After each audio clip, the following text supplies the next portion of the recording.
मंचस्थ आणि मंचाखाली सुद्धा बसलेले सर्व मान्यवर आणि आत्मीय,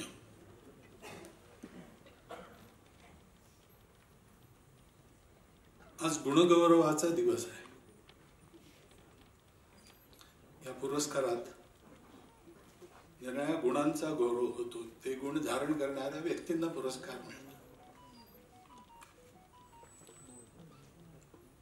गुणगौरवाचं खूप महत्व आहे.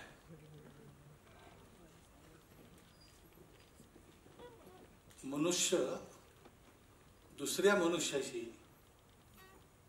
चांगला कसा वागू शकतो, कारण दोन माणसांमध्ये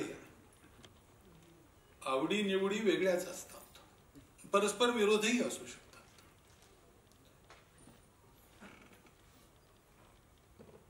निष्ठाही वेगवेगळे असू शकतात, पंथ संप्रदाय वेगळे असतात, जातपाती वेगळे असतात.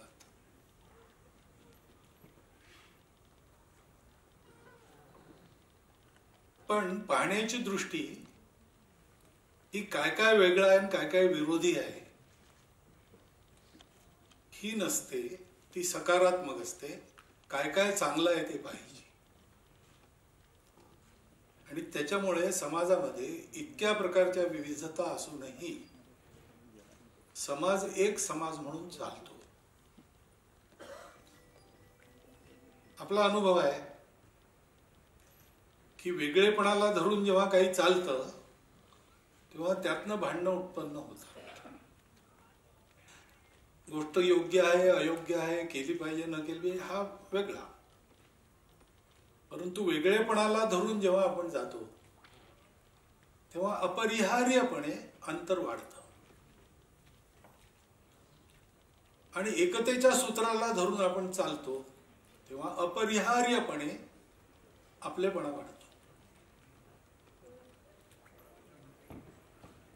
धर्म धर्म ज्याला म्हणतात ना, त्याचं मूळ आपलेपणा आहे. जगात एकच धर्म आहे, मानव धर्म. त्यालाच आजकाल हिंदू धर्म म्हणतात.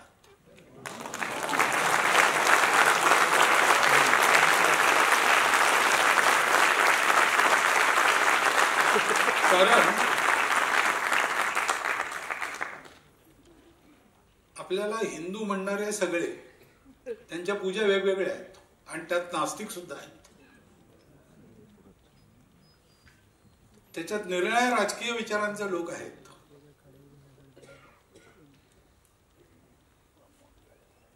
रुची अरुची प्रत्येकाची वेगवेगळी असेही लोक आहेत.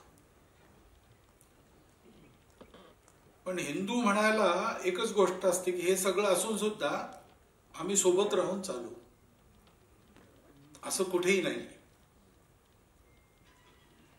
ज्यांना आपण चुकून धर्म म्हणतो ते सगळे पंथ संप्रदाय आहेत, रस्ते आहेत. रस्ते त्या एकाच गोष्टीसाठी केलेले आहेत, तिथे आपण पोचावं. आपलेपणा.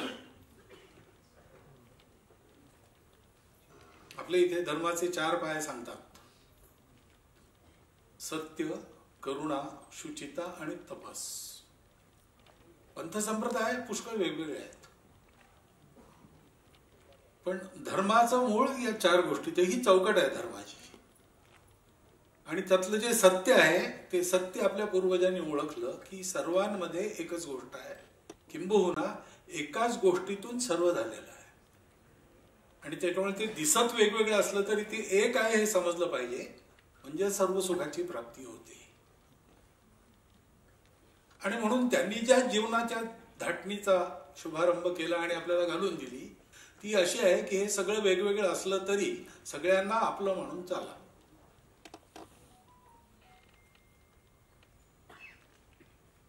असा विचार जगात दुसरं कोणीही केला नाही, कारण त्यांचं सत्याचं आकलन अपूर्ण असल्यामुळे सगळं वेगवेगळं आहे. इथूनच त्यांची सुरुवात होते. काही सापडलं तोडा, तुकडे करा, पहा. मग त्याचे अणू वेगवेगळे होतात, मग त्याचे परमाणू वेगवेगळे असतात, मग त्याच्यात इलेक्ट्रॉन प्रोटॉन न्यूट्रॉन वेगवेगळे.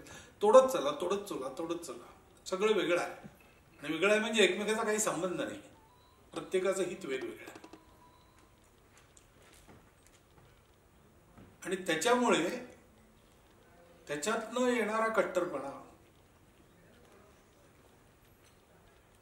संप्रदाय आपलं आचरण करत असताना संप्रदायाचं एक अनुशासन असतं, नियम असतो, तो प्रत्येकालाच पाळावा लागतो. प्रत्येक संप्रदायात आहे, त्यात थोडाफार कट्टरपणा असतो, असणारच. धनुष्यबाण काय केले कर कटावरी ठेले, असं रामदास स्वामींनी विठोबांना विचारलं. खंट्यांचं आराध्य ते धनुष्यबाण धारण करणार होतं. या रुचीचा फरक असतो. पण हा असला तरी आपण सगळ्यांनी मिळून चाललं पाहिजे. हे जे मिळून चालणं आहे त्याचं अनुशासन धर्म आहे. आणि कर्मकांड हे संप्रदायाचं अनुशासन असतं, पण त्याचा उद्देश हाच असतो, तिकडे पोचावं. आणि म्हणून आपल्या इथे गुरुदेव रानडे होऊन गेले, ते असं सांगायचे की there is a religion on top of every religion, that is universal. सगळ्या पंथ संप्रदायांमध्ये एक धर्म आहे, तो सगळ्यांच्या वर आहे. तिथे पोचायला पंथ संप्रदाय आहे. ते लक्षात राहिलं की मग कट्टरपणा येत नाही. पण फार कठीण असतं सामान्य मनुष्यानं असं अवधान पाळणं. म्हणून आपल्या इथे जाकी रहे भावना जैसी प्रभू मूर्त तीन देखी तेसी, हे सांगितलं. त्याच्यामुळे पाहण्याची दृष्टी ही सकारात्मक आहे. मला न आवडणाऱ्या किंवा माझ्यापेक्षा वेगळ्या अशा 10 गोष्टी तुमच्यात असल्या तरी मी हिंदू म्हणून असा विचार करतो की असतं प्रत्येकाचं वेगवेगळं. पण माणूस स्वभावाने फार चांगला आहे बरं का. त्याचा विचार मला पटत नाही, पण तो आपल्या विचाराशी प्रामाणिक आहे, त्याच्यात प्रामाणिकता आहे. ही दृष्टी गुणगौरवाची असते. परगुण परमाणून पर्वती कृत्य नित्य, असं पाहायला शिकवणारा आपला देश आहे, आपला धर्म आहे, आपली संस्कृती आहे. आणि असं वागायला प्रयत्न करणारा, कधी त्याचा प्रयत्न चांगला होतो, सगळीकडे असंच वागतात, कधी तेवढा प्रयत्न होत नाही, मग विचित्र वागतात लोक. पण आपला हिंदू समाज हा तसाच आहे. त्याच्यामुळे गांधीजी असोत की विवेकानंद असोत की हेडगेवार असोत की सावरकर असोत, त्यांनी हिंदू समाजाच्या संघटनेविषयी जे म्हटलं ते, पण हिंदू काय आहे असं जर त्यांच्या सगळ्या साहित्यातून पाहिलं, ते सगळ्यांचं एक आहे आणि तेच आहे. त्या हिंदूंचा देश भारत आहे. तो भारत स्वतंत्र झाल्यावर त्यांनी याच गोष्टींच्या आधारावर आपलं संविधान केलेलं, म्हणजे सांगून नाही केलेलं. आता मी माझा अनुभव सांगतो. आता पुरावा मागाल तर पुरावा नाही आहे, हे तोंडी संभाषण झालेलं आहे. ज्यांच्याशी झालं ते असं नाही आहे. डॉक्टर प्रणव मुखर्जी, त्यांच्याशी गप्पा होत असताना ते असं म्हणाले की दुनियेतले लोक आम्हाला धर्मनिरपेक्षता वगैरे शिकवतात, त्यांना काय अधिकार आहे? आमचं संविधान हे सगळ्यात जास्त धर्मनिरपेक्ष आहे. मग ते एक सेकंद थांबून म्हणाले की या संविधानामुळे आम्ही धर्मनिरपेक्ष नाही आहे. आमचे संविधान करणारे जे सगळे लोक होते कॉन्स्टिट्यूशन असेंब्लीमध्ये पडणार, ते पक्के धर्मनिरपेक्ष होते. इथे धर्म म्हणजे त्यांना पंथ म्हणायचा आहे. मग आणखीन एक सेकंद थांबले आणि म्हणे ते पहिले नव्हते असं असणारे. आमची 5000 वर्षाची संस्कृती आम्हाला हेच शिकवते.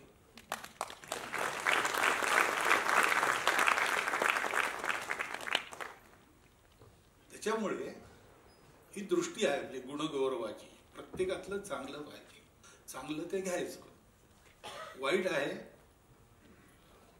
ते नाही घ्यायचं. ते शक्य असेल तर आपल्या सहवासाने कमी करायचं. मित्रांचं लक्षण हे असतं ना, पापान निवारयति योजयति हिताय गुह्यम च गुहति गुणान प्रकटी करो. वाईट मार्गाला जाऊ द्यायचं नाही, चांगल्याची योजना करायची. एखाद्याचे दोष असले, रहस्य असलं गुप्त ठेवायचं आणि आपल्या सान्निध्याने ते गुप्त करून टाकायचं. आणि गुण ओळखायचे आणि गुण ओळखायचे. आम्ही हे करत आलो आहोत. आमच्या प्राचीन इतिहासात सर्व वेळेला आम्ही हे करत आलो. आमचे पूर्वज जेव्हा जेव्हा देशाबाहेर गेले तेव्हा त्यांनी धर्म दिला, तेव्हा त्यांनी शास्त्र दिलं, तेव्हा त्यांनी सभ्यता दिली. कुणालाही कन्वर्ट केलेलं नाही, कोणाचंही राज्य लुटलेलं नाही. असा भारत स्वतंत्र झाल्यावर त्याचं संविधान कसं होईल? असंच होईल. हिंदुत्व हे असं आहे. सावरकरांनी सुद्धा हिंदुत्व पुस्तकाच्या शेवटी म्हटलं ते अगदी बरोबर आहे. लोकांना माहित नाही सावरकरांचं हिंदुत्व काय होतं. शेवटी त्यांनी असं म्हटलं आहे की कदाचित असा हिंदू समाज उभा झाल्यानंतर केव्हा तरी त्यांच्या सान्निध्यामुळे, साहचर्यामुळे मुसलमानांना सुद्धा असं वाटेल की हे बरोबर आहे. मुसलमान राहून सुद्धा ते या राष्ट्राशी एकरूप होऊन वागतील असं म्हटलं. शब्द माझे तिकडे तिकडे झाले असतील, पण तो पॅरेग्राफ आहे, शेवटचाच पॅरेग्राफ. आपल्या सगळ्या लोकांची इच्छा ही होती, डॉक्टर आंबेडकर असो, महात्मा गांधी असो, सगळ्यांची इच्छा ही होती. फरक फक्त नीती कोणाची काय कशी, देशकाल परिस्थिती याच्याबाबतचं आकलन वगैरे, या सगळ्या गोष्टी वेगळ्या होत्या. ही जी गोष्ट आहे, आपला समाज असं वागू शकतो आणि असं जेव्हा चांगला वागतो, जातीपातींच्या आहारी जात नाही, पंथ संप्रदायांचे भेद करत नाही, रुची अरुची कोणाची काही असो, आपण सगळे एक आहोत या भावनेने जेव्हा वागतो तेव्हा तो आपल्या संविधानानुसारही चालत असतो, आपल्या हिंदू धर्मानुसारही चालत असतो. आणि हे सगळ्या जगाला द्यावं लागणार आहे, कारण जगाचे प्रयोग फसले.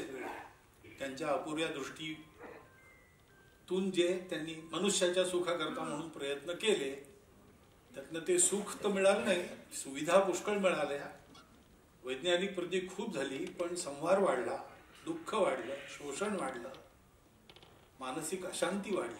आणि त्याच्यामुळे आता सगळे विचार करतायत की हे कुठून मिळेल.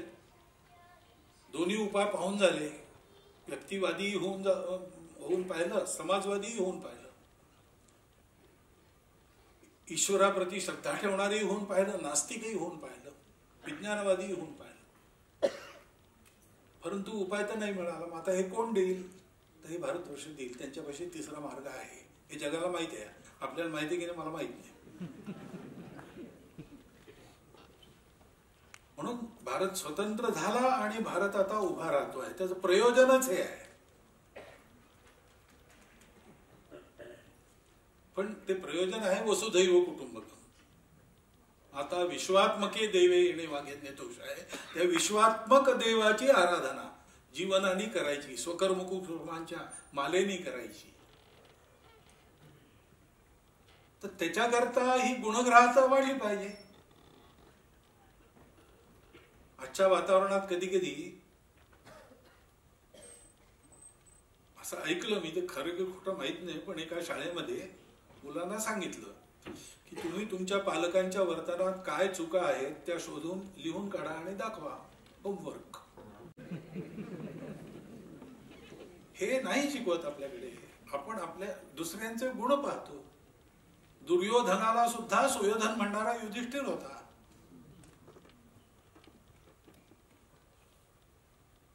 पण असं होत राहिलं तर मग समाज दुखली राहील. म्हणून दुसऱ्यांचं चांगलं पहा हे सांगणं, आपला समाज एक करणं. कारण आता जी लढाई चालू आहे ना, ती पंथ संप्रदायांची लढाई नाहीये. पंथ संप्रदायांचा आधार आहे, लढाई आहे धर्माची अधर्माची आहे. म्हणून आपल्या जवानांनी कधी किंवा आपल्या इथल्या लोकांनी कधी कुणाचा धर्म विचारून त्याला मारलं नाही. पण काल ज्या कट्टरपंथीयांनी उत्पात केला त्याने धर्म विचारून मारलं. हिंदू असं कधीही करणार नाही. पण आपल्या संप्रदायाचा चुकीचा अर्थ लावणारे कट्टरपंथी असं करतील. म्हणून देश बलवान पाहिजे. आपल्या मनात दुःख आहे, सगळ्यांचंच अंतःकरण जड आहे. सगळ्या परिवारजनांच्या दुःखात आपण सहभागी आहोत, पण आमच्या मनात क्रोधही आहे आणि तो असला पाहिजे. कारण असुरांचं निर्दालन जर व्हायचं असेल तर 18 भुजांची ती शक्ती ती असलीच पाहिजे. चांगलेपणा दुरुस्त करायचे जे सृष्टीचे मार्ग आहेत, त्याच्यात एक मार्ग असा समजावून देण्याचा असतो, म्हणजे अनुभव येतात निर्णय, त्यातून मनुष्य शिकतो, सुधारतो स्वतःला. काही लोक असे असतात थोडे, ते नाहीच सुधरत. कारण जे शरीर मन बुद्धी त्यांनी धारण केली आहे त्याच्यात आता परिवर्तन शक्य नाही. रावण शिवभक्त होता, वेदशास्त्र संपन्न होता, सगळं काही होतं. एक चांगला माणूस बनायला जे त्याच्यापाशी पाहिजे ते सगळं रावणाजवळ होतं. परंतु जे शरीर मन बुद्धी त्यांनी धारण केली किंवा बनली त्याची, ती बदलायला तयार नव्हती. दुसरा उपायच नव्हता. रावण जोपर्यंत हा देह सोडत नाही आणि दुसरा जन्म घेत नाही तोपर्यंत तो सुधारणार नाही. त्यामुळे रावण सुधारायला पाहिजे म्हणून रामाने त्याचा वध केला. त्याच्यामुळे आपण असे आहोत, सगळ्यांमध्ये चांगलं पाहणारे, सगळ्यांना स्वीकार करणार. पण आपलं सैन्य आहे आपल्या देशाचं काय, सैन्य आता नको, जरूर युद्ध होणार नाही असं समजून आपण गाफील राहिलो तर 62 मध्ये आपल्याला प्रकृतीने एक धडा शिकवला. आता आपण संरक्षणाच्या बाबतीत आणखी चांगलं व्हायचा प्रयत्न करतो. अशा दुष्ट माणसांचं निर्दाल्याने झालं पाहिजे. क्रोध आहे आणि अपेक्षाही आहे आणि ती अपेक्षा पूर्ण होईल असं वाटतं मला.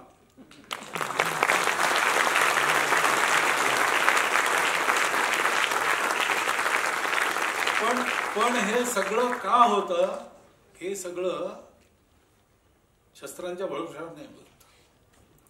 हे सगळं राग येतो म्हणून नाही होत. ह्या सगळ्यांच्या पाठीमागे जे बल पाहिजे ते बल असतं शेवटी प्रेमाचंच, आपलेपणाचंच, आत्मीयतेचंच. ती आत्मीयता असली की समाज जोडून राहतो. आणि कलियुगात संघशक्ती आहे, म्हणजे एकत्र राहणं ही शक्ती आहे. परवाचा प्रसंग झाल्यावर सगळ्या देशभरात जी संतापाची लाट उठली, त्याच्यामध्ये कोणी जातपात पक्ष प्रांत धर्म नव्हे पंथ संप्रदाय पाहिलेला नाही. एकही आवाज असा आलेला नाहीये. उलट आहे की सगळं त्यापुरतं विसरून आपण उभे राहिलो देशाच्या प्रतिष्ठेकरता. हा स्वभाव झाला पाहिजे. हे प्रसंगाने होतं, हा स्वभाव झाला पाहिजे. असं झालं तर वाकडा डोळा करून पाहिजे कोणाची हिंमतच होणार नाही. आणि कोणी पाहिल तर डोळा फुटेल. पण त्याकरता मूळ असतं आपलेपणा. आणि आपलेपणाच्या पाठीमागे ती सकारात्मक दृष्टी असते. ती चांगल्या गोष्टी शोधते, गुणगौरव शोधते. म्हणून 83 वर्ष हा जो उपक्रम चाललेला आहे, हा उपक्रम म्हणजे केवळ वर्षातनं एकदा काही लोकांचा गौरव करणे एवढा नाही आहे. ही गुणगौरवाची प्रवृत्ती, त्याचा पुरस्कार म्हणजे आजचे सगळे पुरस्कार आहेत.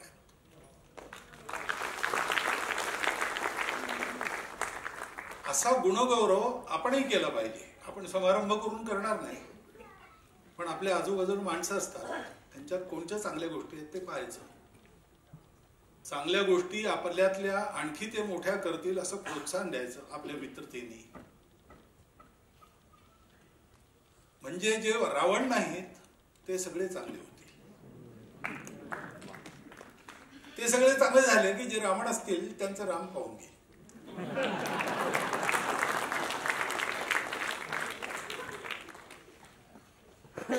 हे असे प्रसंग होत आहेत. झाला की आता आपण उत्तरही देतो, चांगलं दमदार उत्तर देतो. याही वेळेला तसं मिळेल अशी अपेक्षा आपण करू. परंतु असे प्रसंग व्हायचे मग आम्ही उत्तर द्यायचं, हे कशा प्रसंग होऊच नये त्याच्याकरता समाजाचं हे रूप पाहिजे, ज्याची अपेक्षा आपल्या संविधानात आहे. इमोशनल इंटिग्रेशन, भावनिक एकात्मता.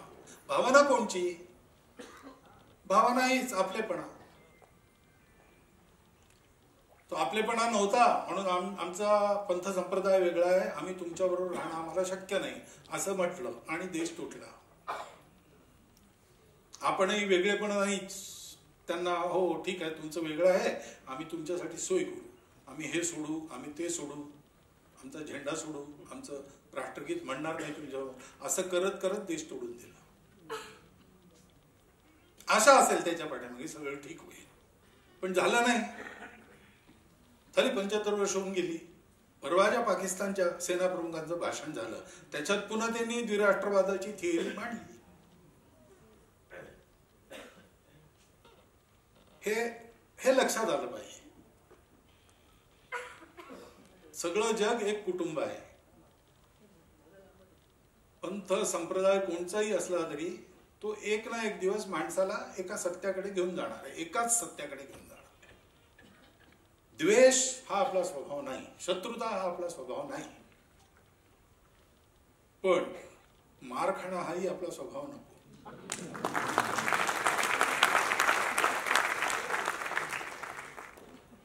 शक्तिवान माणसाला अहिंसक असलं पाहिजे. जो दुर्बल आहे त्याला म्हणायची जरूरच नाही, त्याला राहावंच लागतं अहिंसक. म्हणून शक्ती असली पाहिजे आणि अशा वेळेला ती दिसली पाहिजे, म्हणजे जगाला कळतं हे शक्तिवान आहे, यांच्या वाट्याला जाऊ नये. जगाला मग जगातले जे दुष्ट लोक आहेत तेही समजतात.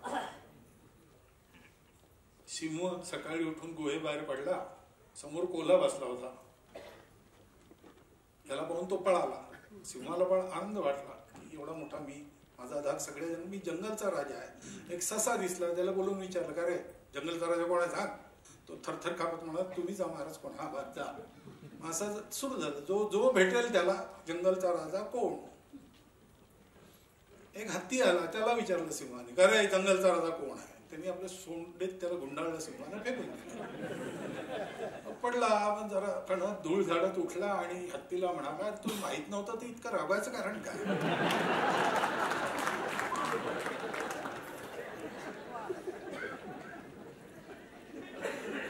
त्याच्यामुळे असे प्रश्न विचारणारे, असा विचार करणारे, असे वाकडे तिकडे वागणारे सगळ्या जगातले जे आहेत त्यांचंही कल्याण हो याच्याकरता योग्य तो उपाय करताना आपल्या मागे हे बळ पाहिजे. ते बळ आपलेपणातून मिळतं आणि आपलेपणाची दृष्टी ही गुणगौरवाचीच दृष्टी असते. आणि हे स्वाभाविक आहे. मंगेशकर कुटुंबाचा इतिहास असा आहे की कलेचा परमोत्कर्ष, त्याच्याबरोबर राष्ट्रभक्तीचाही प्रखर असा वसा घेऊन आपल्या या क्षेत्रातून ती सेवा तर आपण जे करतो आहोत ते स्वतः करता न करता सर्वांकरता करा, देशाकरता करा, प्रामाणिकतेने, निस्वार्थ बुद्धीने, तन मन धन पूर्वक. ही देशसेवा आहे. प्रत्येकाने संघातच गेलं पाहिजे, प्रत्येकाने राजकीय पक्षातच असलं पाहिजे असं नाही. ज्याच्याजवळ जे आहे ते घेऊन तो राष्ट्रदेवतेची पूजा करू शकतो, त्यांनी ती केली पाहिजे. आणि म्हणून कला क्षेत्रात, समाज सेवेच्या क्षेत्रात, निर्णया क्षेत्रात आपापल्या परीने प्रामाणिकतेने निस्वार्थ बुद्धीने काम करणारे लोक, त्यांचा गौरव होत राहिला पाहिजे. म्हणजे मग लोकांना ही बुद्धी होईल की आपलंही जीवन असं पाहिजे. सामान्य लोक हे महाजनांच्या मागे जातात, म्हणून चांगले लोक यांना महाजन बनवणं हे अशा कार्यक्रमातून होत असतं. म्हणून हा उपक्रम 83 वर्ष सातत्याने चालवल्याबद्दल त्याच्या पाठीमागची प्रेरणा स्वर्गीय मास्टर दीनानाथजी, लताजी हे आहेत. त्यांच्याबरोबर हे चालवलं आहे इतके वर्ष, याबद्दल मंगेशकर कुटुंबियांचं मनापासून अभिनंदन करतो. म्हणून या कार्यक्रमात बोलवायला हा आजचा कार्यक्रम हा चाललेल्या अनेक प्रयत्नापैकी एक प्रयत्न आहे, चांगला प्रयत्न आहे. आणि आपण दरवर्षी इथे येऊन तो पाहत असतो. आपणही आपल्या पातळीवर बोलावून समारंभ करून गुणगौरव का, तुमच्या मित्रांपैकी 4 मित्रांना त्यांच्या गुणांची जाणीव करून द्या आणि दोस्ती गाढ झाली म्हणजे त्यांच्या अवगुणांची जाणीव करून हळूहळू ते कमी केले. एवढं जरी आपण केलो तरी वर्षातनं एकदा या कार्यक्रमात श्रोते म्हणून येऊन बसण्याचा अधिकार आपल्याला प्राप्त होईल. आहेच आपल्या सगळ्यांना, आणखी लोकांना प्राप्त होईल आपण प्रयत्न करावे. मला वाटतं आजच्या कार्यक्रमाचा हा संदेश आहे, म्हणून मी तुमच्यासमोर काही विचार मांडले, तुम्ही ऐकून घेतलं, याबद्दल धन्यवाद. नमस्कार.